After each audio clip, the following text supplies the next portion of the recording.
Bonjour madame, alors qu'est-ce qui vous a amené là? On s'est vu il y a plus d'une semaine à peu près. Il y a 3 semaines. 3 semaines. Mmh. Alors qu'est-ce qui vous a amené là?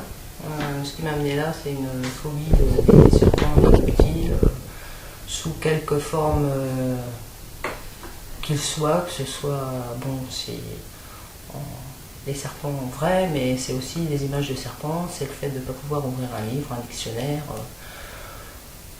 regarder un reportage à la télévision, dès qu'il y a une musique un petit peu de jungle où j'étais susceptible d'en voir, de ne pas sortir de ma voiture dès qu'il faisait un peu chaud, de ne pas me balader dans la nature. Vous voulez dire dès qu'il y a du soleil, vous sortiez plus de chez vous? Ouais, dès que les serpents sortaient, je restais chez moi.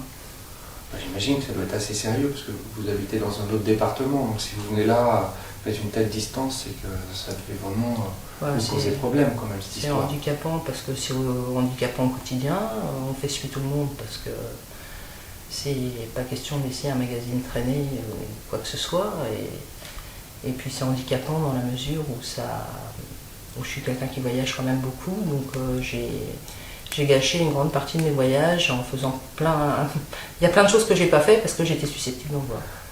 Là, ce que vous dites, c'est que dès qu'il fait chaud, vous sortez plus, c'est ça? Non, pas concrètement. Non, c'est non, pas ça. Non, quand il fait chaud, je sors si je suis sûre qu'il ne va pas y avoir un serpent, c'est-à-dire dans un milieu urbain. Dès que c'est en campagne, je sors plus. Enfin, je sortais plus. Oui. Alors, qu'est-ce qui s'est passé après la séance? Après la séance, ça a été un peu une... C'est difficile à expliquer, c'est pas que j'ai plus peur, c'est que j'y pense plus vraiment, quoi. C'est pas... Ça obnubile pas mes pensées, je peux ouvrir un dictionnaire sans me dire je vais voir un serpent.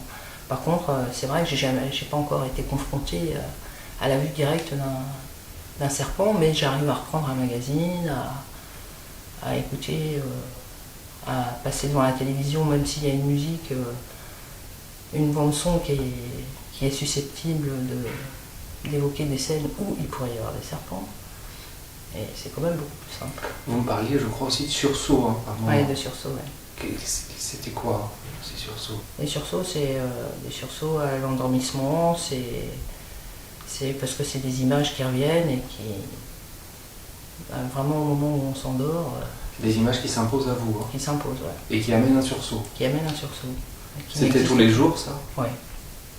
Et ça alors maintenant, depuis 3 semaines? Depuis 3 semaines, j'en ai pas eu. Je suis sortie de chez vous, j'en ai plus eu.